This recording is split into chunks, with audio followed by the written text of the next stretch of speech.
राम मंदिर प्राण प्रतिष्ठा के लिए सीएम धामी को मिला निमंत्रण। अक्षत वितरण, टोली के सदस्यों ने पूजित अक्षत और श्री राम मंदिर का चित्र भी किया भेंट।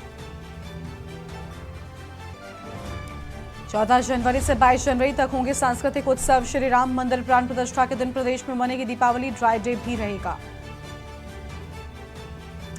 प्रदेश में 22 जनवरी को नहीं खुलेंगी शराब की दुकानें, मुख्यमंत्री पुष्कर सिंह धामी ने दिए निर्देश।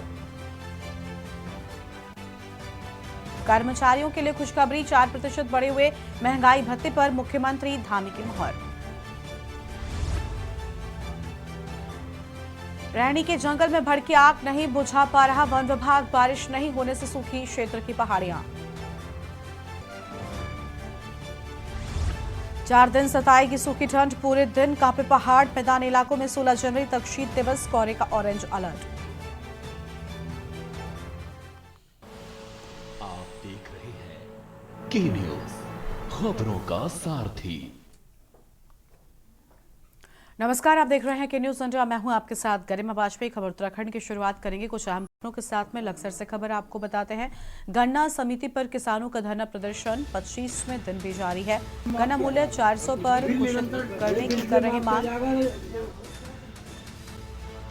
भारतीय किसान संघ को किसान मोर्चा ने दिया समर्थन। सरकार पर किसानों की अनदेखी का आरोप लगाया है। सरकार पर किसानों की अनदेखी का आरोप लगाया। बड़ी जानकारी आपको हम बता रहे हैं। लक्सर से खबर, गन्ना समिति पर किसानों का धरना 25वें दिन भी जारी। गन्ना मूल्य 400 पर घोषित करने की कर रहे मांग। यहाँ जानकारी आपको हम बता रहे हैं।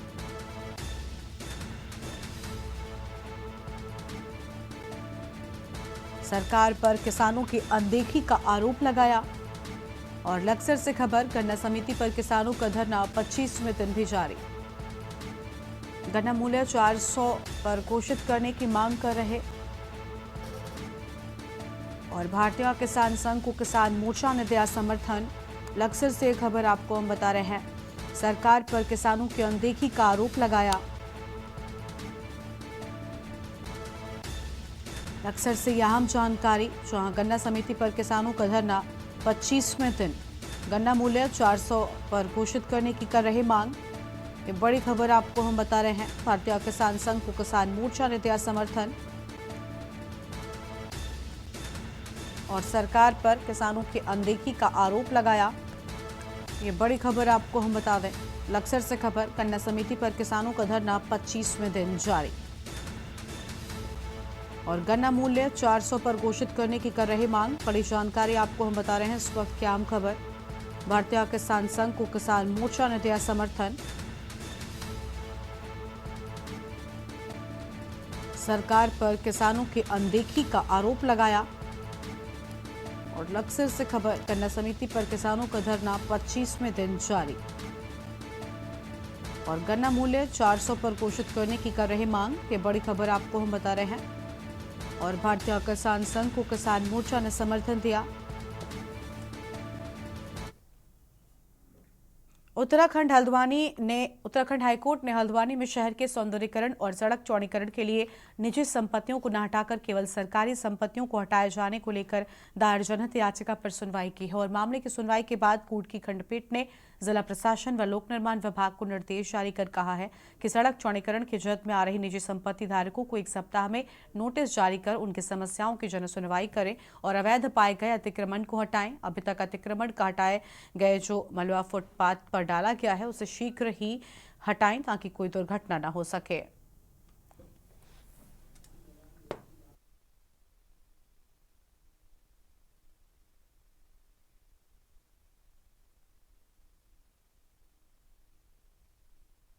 नया सवेरा संस्था ने दाखिल करी थी। ये अभी जो रोड चौड़ीकरण मंगल पड़ाव से बस स्टेशन हल्द्वानी के लिए हो रहा है, उसमें एक्चुअली हो क्या रहा था कि गवर्नमेंट की जो प्रॉपर्टी है, जो बाउंड्री ये तोड़ रहे थे गवर्नमेंट की जो प्रॉपर्टी में, उसको तो ये तोड़ रहे थे, प्राइवेट इंक्रोचर को ये हिला नहीं रहे थे, कुछ भी नहीं कर रहे थे। उसके संबंध में इन्होंने यहाँ पे PIL फाइल करी थी नया सवेरा संस्था ने। उसमें यह मांग करी थी कि भैया जो ये प्राइवेट इंक्रोचर हैं इनको भी हटाया जाए और रोड को चौड़ीकरण करा जाए। जो 12 मीटर चौड़ी होनी है, वो गवर्नमेंट की खुद जॉइंट इंस्पेक्शन रिपोर्ट है, जिसमें हमारे माननीय उच्च न्यायालय ने यह निर्देश दिया है कि आप जो इलीगल इंक्रोचर हैं उनको भी सुनवाई करें। 7 दिन के अंदर उन्हें सुनवाई का मौका दिया गया है। और उसके बाद उन्हें भी हटाने के लिए निर्देश जारी किए गए हैं। और साथ में ये क्या कहा गया है, जो इन्होंने अभी मलबा हटा के फुटपाथ के ऊपर जमा कर दिया है, डिस्ट्रिक्ट मजिस्ट्रेट नैनीताल को यह दिशा निर्देश जारी किए गए हैं कि आप उसे भी 10 दिन के अंदर साफ करेंगे। उत्तर भारत में कड़ाके की ठंड के बीच घने कोहरे ने लोगों की मुसीबत को बढ़ा दिया है और सुबह से ही धुंध की आवाजाही ने ट्रेनों की चाल बिगाड़ दी है। घने कोहरे की वजह से उत्तराखंड की कई ट्रेनें प्रभावित हो रही हैं। देहरादून रेलवे स्टेशन के आर्किटेक्ट रविंद्र कुमार ने कहा कि कोहरे की वजह से लंबी दूरी वाली ट्रेन ज्यादा प्रभावित हो रही है। कुछ ट्रेनों का शेड्यूल भी कोहरे की वजह से बदला गया है। उन्होंने कहा कि कई ट्रेनें 4 से 6 घंटे तक कोहरे की वजह से लेट हो रही हैं, जिसके चलते यात्रियों को दिक्कत हो रही है।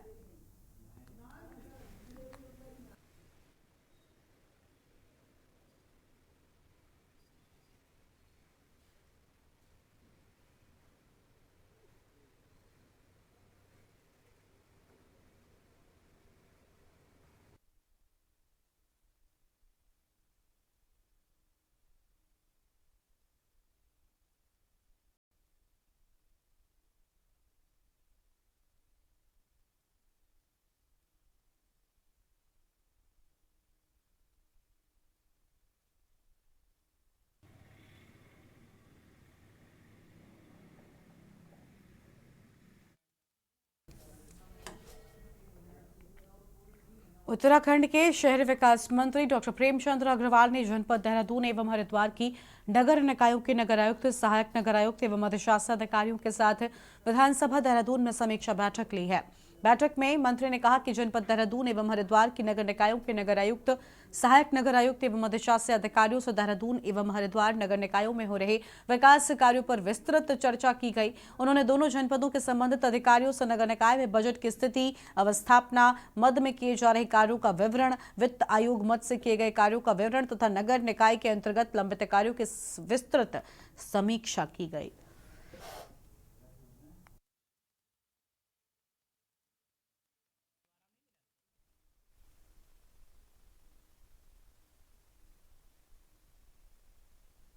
तो शहरी विकास से संबंधित हमारे निकाय हैं, जिसमें नगर निगम है, नगर पालिका है, नगर पंचायत। बीच बीच में मैं उनके अधिशासी अधिकारियों की MNAs की बैठक लेता हूँ। वहाँ क्या प्रोग्रेस है, किस प्रकार का हमारे वहाँ अधिकारी काम कर रहे हैं, उस पर बातचीत करता हूँ। तो आज ऐसी देहरादून जनपद और हरिद्वार जनपद के लोगों की आज बैठक थी, जिसमें हमारे नगर निगम के जो MNAs थे, नगर पालिकाओं के अधिशासी अधिकारी थे, नगर पंचायतों के अधिकारी वहाँ पे थे, अधिशासी अधिकारी। सभी से उनके बजट की स्थिति, अवस्थापना में उनके द्वारा किए जाए कार्य की प्रोग्रेस और जो उनको अभी तक वित्त आयोग की तरफ से जो भी पैसा मिला उसको उपयोग की जानकारी और हमारे यहाँ अभी तक कितने लंबित कार्य हैं और कब तक वो पूरा करेंगे, गुणवत्ता और समय के साथ वो पूरा करें, इसके लिए मैंने कहा है।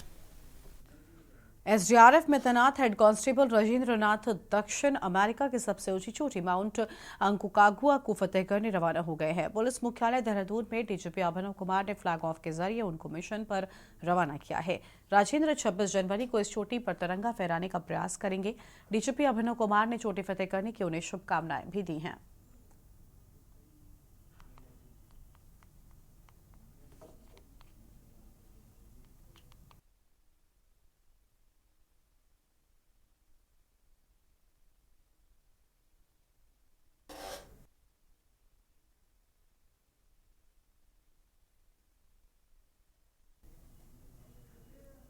सैनिक कल्याण मंत्री गणेश जोशी ने देहरादून स्थित गुनियाल गांव में सैन्यधाम निर्माण स्थल का निरीक्षण किया है। सैनिक कल्याण मंत्री ने सैन्यधाम निर्माण के निर्माण कार्यों को दिन रात कार्य करने और लेबर बढ़ाने के भी अधिकारियों को निर्देशित किया गया है। सैनिक कल्याण मंत्री ने अधिकारियों को निर्धारित समय सीमा के भीतर कार्य पूर्ण करने के भी अधिकारियों को निर्देशित किया। वहीं मंत्री गणेश जोशी ने कहा कि सैन्यधाम का निर्माण कार्य लगभग 65% तक पूरा हो चुका है और शेष कार्य भी जल्द ही पूरा कर लिया जाएगा।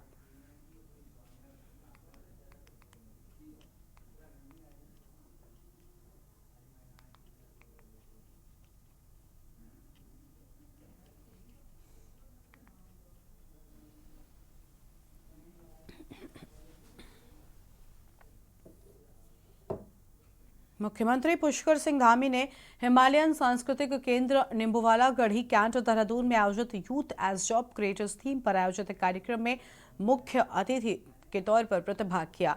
इस दौरान मुख्यमंत्री ने घोषणा की कि प्रदेश के युवाओं को खेलों के प्रति जागरूक करने तथा नशा मुक्त अभियान से जोड़ने के लिए प्रदेश के सभी स्कूलों एवं महाविद्यालयों के खेल मैदानों को सुदृढ़ किया जाएगा। स्कूल महाविद्यालय के शैक्षणिक समय के पश्चात इन खेल मैदानों का उपयोग खेल प्रेमियों के द्वारा किया जाएगा। मुख्यमंत्री ने राज्य में सराहनीय कार्य करने वाले युवक और महिला मंगल दलों को विवेकानंद यूथ अवार्ड से सम्मानित भी किया। कार्यक्रम में जो कि राष्ट्रीय युवा दिवस के रूप में माननीय मुख्यमंत्री जी ने यहाँ पे प्रारंभ किया है, तो मुझे बेहद प्रसन्नता है कि उन्होंने युवाओं को संबोधित करते हुए युवाओं के लिए वे सदैव कहते आए हैं कि हमारे युवा जो है वो नशा से मुक्त रहें। हमारे जो युवा हैं वह नशे के विकल्प में खेल को विकल्प में चुनें, क्योंकि खेल का नशा निश्चित रूप से उपलब्धियों को पहुंचाता है और जो नशा हम यदि करते हैं तो वो बर्बादी की ओर ले जाता है।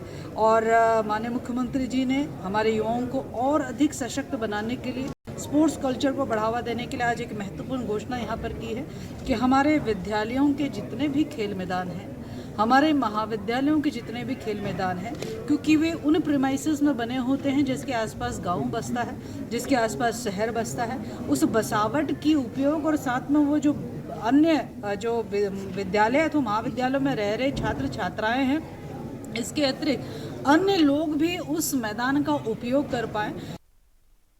2024 में उत्तराखंड में राष्ट्रमंडल खेल होने जा रहे हैं, लेकिन उससे पहले खिलाड़ियों को अच्छी सुविधा नहीं मिल पा रही है। हल्द्वानी के मिनी स्टेडियम में बैडमिंटन खेलने वाले खिलाड़ी अंधेरे में खेलने को मजबूर हैं, जिसका संज्ञान कुमाऊं कमिश्नर दीपक रावत ने लिया है और वो स्वयं हल्द्वानी मिनी स्टेडियम पहुंचे, जहां पर उन्होंने स्टेडियम में चल रहे निर्माण कार्य का अधिकारियों के साथ जायजा भी लिया। इस दौरान बैडमिंटन खेल रहे खिलाड़ियों से उन्होंने बातचीत भी की, जहां उन्हें पता चला कि बैडमिंटन खेलने के दौरान अक्सर बिजली चली जाती है और वो अंधेरे में रह जाते हैं, जिस पर उन्होंने खेल विभाग की अधिकारी पर कड़ी नाराजगी जाहिर की है।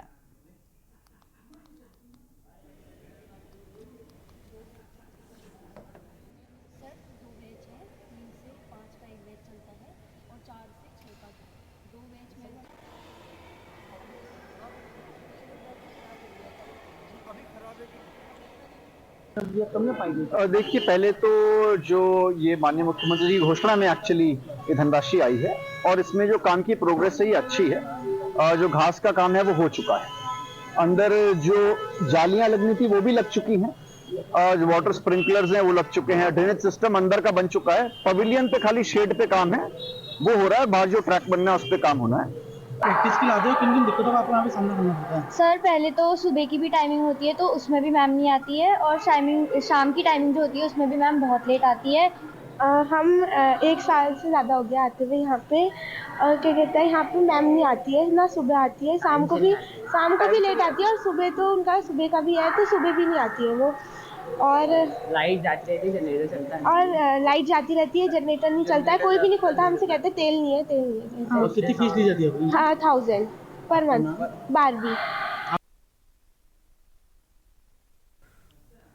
मुख्यमंत्री पुष्कर सिंह धामी ने मुख्यमंत्री कैंप कार्यालय देहरादून में मां धारी देवी एवं भगवान श्री नागराजा देव डोली शोभा यात्रा 2024 का शुभारंभ किया। उन्होंने देव डोलियों की विधिवत पूजा अर्चना कर सभी राज्यवासियों के सुख समृद्धि की कामना की है। मुख्यमंत्री ने कहा कि देव डोलियों की परंपरा देवभूमि उत्तराखंड की संस्कृति का अभिन्न अंग होने के साथ ही हम सभी की अटूट आस्था और विश्वास का प्रतीक भी है। आध्यात्मिक महत्व से परिपूर्ण ये परंपरा हम सभी को ईश्वर से जोड़ने का अलौकिक माध्यम है।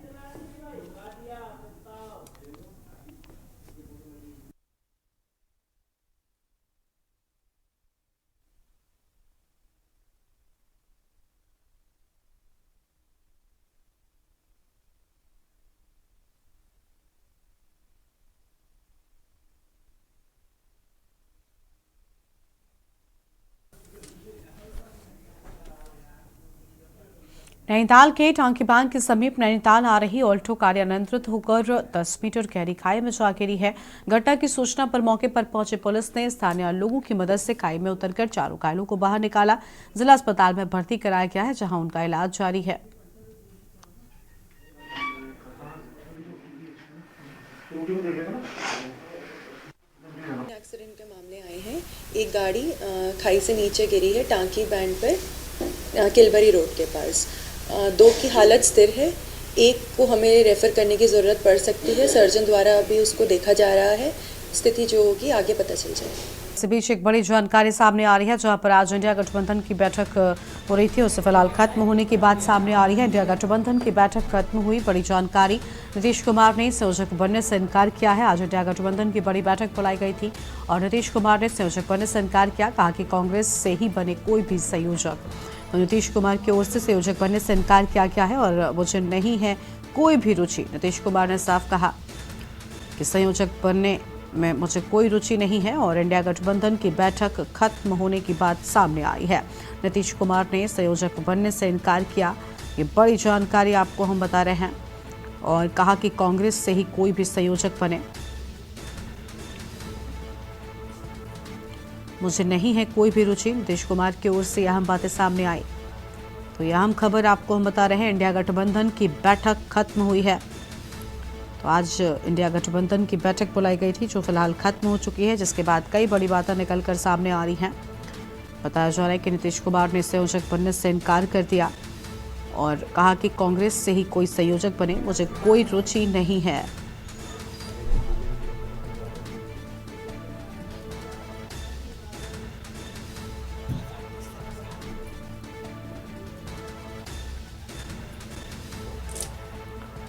यहाँ हम खबर आपको हम बता रहे हैं, नीतीश कुमार ने संयोजक बनने से इनकार किया और कहा कांग्रेस से ही कोई संयोजक बने, मुझे नहीं है कोई भी रुचि। नीतीश कुमार की ओर से यह हम बातें कही गई हैं। ये बड़ी जानकारी आपको हम बता रहे हैं, इंडिया गठबंधन की बैठक खत्म होने की बात सामने आई है। तो इंडिया गठबंधन की बैठक खत्म होने की बात सामने आई, नीतीश कुमार ने संयोजक बनने से इनकार किया है और कहा कि कांग्रेस से ही कोई भी संयोजक बने, मुझे नहीं है कोई भी रुचि। नीतीश कुमार की ओर से ये बड़ी बातें कही गई हैं।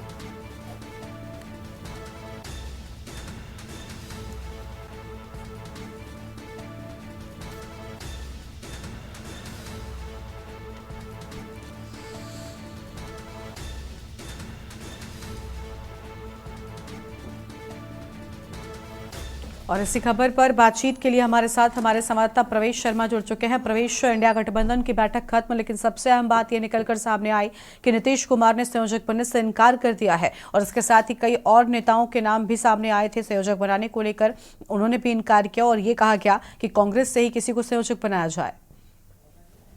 बिल्कुल, देखिए आज इंडिया गठबंधन की 14 दलों की बैठक होनी थी, लेकिन उसमें से 10 दल पहुंचे। ये अपने आप में एक बड़ा सवाल है और सबसे बड़ी बात यह है कि पिछले कई दिनों से नीतीश कुमार का नाम जो है संयोजक के तौर पर चर्चा में था और ऐसे कयास लगाए जा रहे थे कि शायद आज उनको ये पद दे दिया जाएगा। लेकिन मैं आपको बता दूं, नीतीश कुमार लगातार से जब से वो अपने आप को प्रधानमंत्री पद का दावेदार समझते हैं और इसी वजह से लगातार वो कई बार बयानबाजी करते भी देखे गए। और आज जब उनको ये पद के लिए बात चर्चा की गई है, ये कहे बैठक में जब बात हुई तो उन्होंने साफ तौर पर इनकार कर दिया। उनका कहना यह था कि उनको किसी पद में कोई लालसा नहीं है या पद की कोई इच्छा नहीं है, सीधे तौर पर उन्होंने नकार दिया। और उन्होंने इंडिया गठबंधन की बैठक में सीधे तौर पर बताया जा रहा है, ये बोला है कि कांग्रेस से ही कोई संयोजक पद के लिए जो है नाम आगे किया जाए और उसको बनाया जाए। तो ये अपने आप में बड़ा सवाल है। आज कयास सीधे तौर पर ये लगाए जा रहे थे कि जो आपसी मतभेद है उनको खत्म कर दिया जाएगा, कहीं ना कहीं उन पर रोक दिया जाएगा, लेकिन ऐसा अभी देखने को नहीं मिला है। जी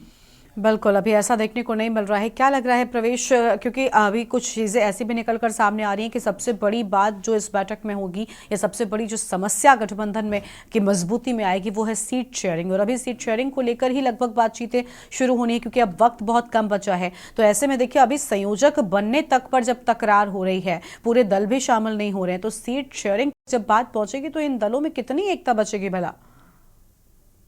देखिए, बिल्कुल बहुत बड़ा अहम सवाल आपने किया है और मैं आपको बता दूं कि 14 में से 10 दल पहुंच रहे हैं और उसमें से लगातार हम देख रहे हैं कि ममता बनर्जी दूरी बनाए हुए हैं। हर बैठक में ममता बनर्जी मौके पर नहीं पहुंच रही है। इसके अलावा कांग्रेस के मैं सीधे तौर पर कहूं कि कांग्रेस के नेता है वो भी नजरें गड़ाए बैठे हैं। उधर बात करें अखिलेश यादव, देखिए अखिलेश यादव भी इंडिया गठबंधन में अहम भूमिका अदा कर रहे हैं, वो भी नहीं पहुंचे हैं। तो कहीं ना कहीं जो नाराजगी की बात है या बात करें दूरी की बात है, वो अभी समाप्त होने का नाम नहीं ले रही है और अभी ऐसा लग रहा है कि ये सीट शेयरिंग का जो फार्मूला है या बात करें सीट शेयरिंग होनी है उसमें अभी समय लगेगा, क्योंकि सभी दल जो है आपसी मतभेद उनके उभर कर सामने आ रहे हैं। आज विराम लगने की पूर्णतः बात जरूर सामने की गई थी, लेकिन ऐसा बिल्कुल भी नहीं हुआ है। बिल्कुल प्रवेश, और देखिए जानकारी ये भी है कि अखिलेश यादव का नाम भी सामने आ रहा था, अखिलेश यादव को भी संयोजक बनाए जाने की बात सामने आ रही थी, हालांकि अखिलेश ने भी किनारा कर लिया है। तो ये आखिर क्या वजह थी कि संयोजक बनने से इनकार किया जा रहा है?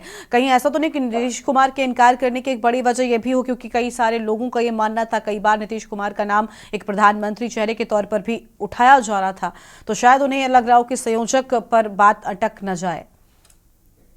बिल्कुल, इसमें कोई दोहराए नहीं है। और मैं आपको सीधे तौर पर बता दूं कि प्रधानमंत्री अपने के दावेदार के लिए नीतीश कुमार अपने आप को साफ तौर पर समझते हैं। उनका कहना यह है कि वो प्रधानमंत्री या बात करें पीएम का मटेरियल है। अगर वो संयोजक का पद लेंगे तो कहीं ना कहीं ऐसा ना हो जाए कि वो इसी पद में घूम कर रह जाए और आगे के जो रणनीति है या बात करें जो वो सपना देख रहे हैं वो अधूरा रह जाए। यही वजह है कि उन्होंने इस पद को लेने से या बात करें उसको नाम चर्चा में शामिल होने से पहले ही इनकार कर दिया। तो ये अपने आप में बड़ा सवाल है। दूसरी बड़ी बात मैं आपको बता दूं कि सभी दल चाहते हैं, हर दल पे अपना क्षेत्रीय दल का राजनीति है, सभी की राज्य में अलग अलग है, पश्चिम बंगाल में अलग है, उत्तर प्रदेश में अलग है, बिहार में अलग है, दिल्ली में अलग है। तो हर पार्टी जिस जिस राज्य में सक्षम है या बात करें अपने हिसाब से वो चाहती है कि सीट फार्मूला उसके हिसाब से निकले। लेकिन कांग्रेस का मानना यह है कि वो बड़ी पार्टी है, कई साल सत्ता में राज भी किया है और कांग्रेस इसको लीड भी कर रही है। तो कांग्रेस की पार्टियों भी ये चाहती है कि विशेष रूप से जो सीट शेयरिंग का फार्मूला है, भले ही वो पश्चिम बंगाल हो, भले ही उत्तर प्रदेश हो, भले ही वो दिल्ली हो, लेकिन वहां पर भी कांग्रेस को जो सम्मानजनक सीटें मिलनी चाहिए। ऐसा नहीं है कि क्षेत्रीय दल के अनुसार उसको अधिक संख्या में सीट मिल जाए। तो कहीं ना कहीं कांग्रेस इसमें अपनी छवि को धूमिल होते हुए देखती है और यही वजह है कि लगातार से ये जो आपसी मतभेद है ये उभर कर सामने आ रहे हैं। लेकिन अभी भी जो संशय है वो बरकरार है, अभी भी सीट फार्मूला नहीं निकला है और ना ही संयोजक पद की नियुक्ति। ठीक है, बहुत शुक्रिया प्रवेश आपका हमारे साथ जोड़ने के लिए और अहम जानकारी साझा करने के लिए। तो नीतीश कुमार ने साफ कहा कि मुझे कोई रुचि नहीं है और बैठक फिलहाल खत्म हो चुकी है। और हमारे साथ में बिहार से वरिष्ठ पत्रकार कुमार कौशलेंद्र भी जुड़ चुके हैं। कुमार जी, बहुत स्वागत आपका के न्यूज इंडिया पर। कुमार जी, जिस तरीके से 2 घंटे तक वर्चुअली ये बैठक होती है, संयोजक के नाम को लेकर काफी जद्दोजहद होती है, लेकिन कोई भी पूरी तरीके से सहमत नहीं होता। नीतीश कुमार की बात करें तो नीतीश कुमार ने साफ इनकार कर दिया और कह दिया कि मुझे कोई रुचि नहीं है और कांग्रेस से ही संयोजक बनना चाहिए। इसके पीछे की वजह क्या हो सकती है भला? देखिए, मैंने बहुत पहले ही कहा था, जब भी इस मुद्दे पर, इंडिया अलायंस के मुद्दे पर हम लोग बैठते थे, तो मैंने पहले भी कहा था कि इंडिया अलायंस को मूर्त रूप लेने में बहुत वक्त लगेगा और वक्त लगेगा, ले पाएगा नहीं ले पाएगा इस पर संशय शुरू से बरकरार। नीतीश कुमार ने शुरुआती दौर से कोशिश की, लेकिन पटना से दिल्ली तक बैठक जाते जाते पूरे इंडिया अलायंस को जिस तरह से कांग्रेस ने हाईजैक किया, उसके बाद से ही नीतीश कुमार की अरुचि दिखने लगी थी। और ये इंडिया अलायंस में जो शामिल दल हैं उनमें जो एक जो क्षेत्रीय विभेद है ना, जिसमें कहते हैं ना, अपना घर छीन कर कोई दूसरे के घर में रोशनी नहीं करेगा, बंगाल हो, बिहार हो या फिर अन्य सूबे हों। नीतीश कुमार भी इस चीज को भांप चुके थे कि इंडिया अलायंस जिस कंसेप्ट से उन्होंने इंडिया अलायंस की पहल की थी वो कंसेप्ट बिगड़ चुका है और कांग्रेस ने हाईजैक कर लिया है। जब कांग्रेस ने हाईजैक कर लिया उसके बाद नीतीश कुमार की भूमिका गौण हो जा रही। और इसी क्रम में आपने देखा होगा जदयू में भी उठापटक का दौर चला था, जिसे नीतीश कुमार ने किसी तरह संभाला। और अभी आज जो नीतीश कुमार ने वर्चुअल बैठक के बाद जिस तरह से इनकार किया है, तो इस संभावना से भी आप इनकार नहीं कर सकते कि नीतीश कुमार की पुनर्वापसी एनडीए खेमे में हो जाए। फिलहाल बिल्कुल, लेकिन कौशलेंद्र जी क्या लग रहा है? देखिए, कांग्रेस ने ही नीतीश के नाम का प्रस्ताव आगे बढ़ाया, उसके बाद नीतीश ने उससे इनकार कर दिया और कहा कि कांग्रेस से बने। इसमें एक जो वजह है वो ये भी निकाली जा रही है कि नीतीश किसी भी छोटे पद पर नहीं रहना चाहते, वो खुद को प्रधानमंत्री मटेरियल कह चुके हैं और कहीं ना कहीं वो शायद ये भी सोच रहे हैं कि अगर संयोजक का पद मिलता है तो कहीं आगे चलकर ऐसा ना हो कि उस पद से हाथ धोना पड़े। तो क्या ये वजह भी मानी जा रही है इस सब के पीछे? ये तो आपने मूल बात पे जो चोट कर दिया। ये तो शुरुआती दौर से जो बिखराव आया इसी मुद्दे पर आया। जब आया नीतीश कुमार, जब खुद घूम रहे थे सारे स्टेट्स में, घूम के सबको एक जगह संयोजक के तौर पर इकट्ठा कर रहे थे और उस वक्त कांग्रेस भी पीछे थी नीतीश कुमार के। लेकिन दिल्ली की बैठक या बेंगलोर पहुंचते पहुंचते बैठक का रुख बदल गया जिस तरह से खड़गे लीड करने लगे और नीतीश कुमार को किनारे किया जाने लगा, उसके बाद नीतीश कुमार को ये भली भांति समझ में आ गया कि ये जो राष्ट्रीय दल है कांग्रेस, ये क्षेत्रीय पार्टी को फिर ज्यादा तवज्जो देने वाली नहीं है। और नीतीश कुमार अपने राजनीतिक भविष्य को लेकर हमेशा कॉशस रहे हैं। और बिल्कुल, और देखिए जिस तरीके का फैसला कौशलेंद्र जी नीतीश कुमार ने लिया है जब वो बीजेपी से अलग हुए, ये भी कहीं ना कहीं एक बहुत बड़ा कदम था और शायद उन्हें एहसास हो गया था कि बीजेपी में उनका जो राजनीतिक आप करियर की बात कर रहे हैं, शायद वो अपने आप को वहां तक पहुंचता हुआ ना देख पा रहे हो, यही वजह रही हो। लेकिन एक चीज ये भी जानना चाहेंगे कौशलेंद्र जी कि जिस तरीके से अभी सिर्फ संयोजक के पद को लेकर ही गठबंधन में इस पर चर्चा हो रही है और कोई नाम निकलकर सामने नहीं आ पा रहा, अखिलेश यादव के नाम की भी बात सामने आ रही है, बताया जरा उन्होंने भी इनकार कर दिया, लेकिन आने वाले वक्त में जब शीट शेयरिंग तक बात पहुंचेगी तब आपको लग रहा है कि ये गठबंधन बना रह पाएगा? मैं पुनः दोहरा रहा हूँ, मैंने आपसे कहा ये भानुमति का कुनबा जो जोड़ने की कोशिश हो रही थी, उसमें हाँ। कोई अपने घर को फूंक के दूसरे का घर रोशन नहीं करेगा ना। बिल्कुल। अब ममता बनर्जी क्या कांग्रेस के लिए सीटें छोड़ेंगी? हाँ। बंगाल में ममता बनर्जी क्या कम्युनिस्ट पार्टी के लिए अपनी राजनीतिक खेती छोड़ेंगी? संभव नहीं है। अखिलेश यादव क्या कांग्रेस से कॉम्प्रोमाइज कर वहाँ पॉलिटिक्स कर पाएंगे यूपी में? तो ये पूरा का पूरा कुनबा ही बिखरता रहा था। नीतीश कुमार को ये लग गया कि कांग्रेस की सक्रियता के बाद, क्योंकि मंडल एरिया के बाद से जब से क्षेत्रीय दलों का उभार हुआ ना, तो क्षेत्रीय दलों का उभार राष्ट्रीय दलों के वोट बैंक में सेंधमारी करके ही हुई। बिल्कुल। लेकिन कर्नाटका इलेक्शन के बाद सिनेरियो बदला। कर्नाटका इलेक्शन के बाद देखिए अल्पसंख्यक वोट बैंक पुनः कांग्रेस की तरफ लामबंद होता बिल्कुल। और कहीं ना कहीं देखिए उस सब का असर भी देखने को मिला कि आज इस तरीके की चीजें निकलकर सामने आ रही है। फिलहाल इस गठबंधन में कितनी एकता रहती है आने वाले वक्त तक ये देखना बहुत अहम होगा। शुक्रिया आपका कुमार कौशलेंद्र जी हमारे साथ जुड़ने के लिए और अधिक जानकारी साझा करने के लिए।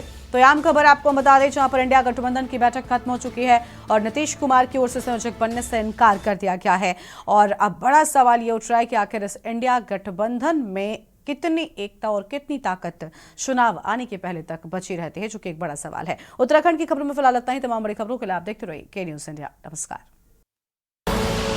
आप देख रहे हैं के न्यूज़, खबरों का सारथी।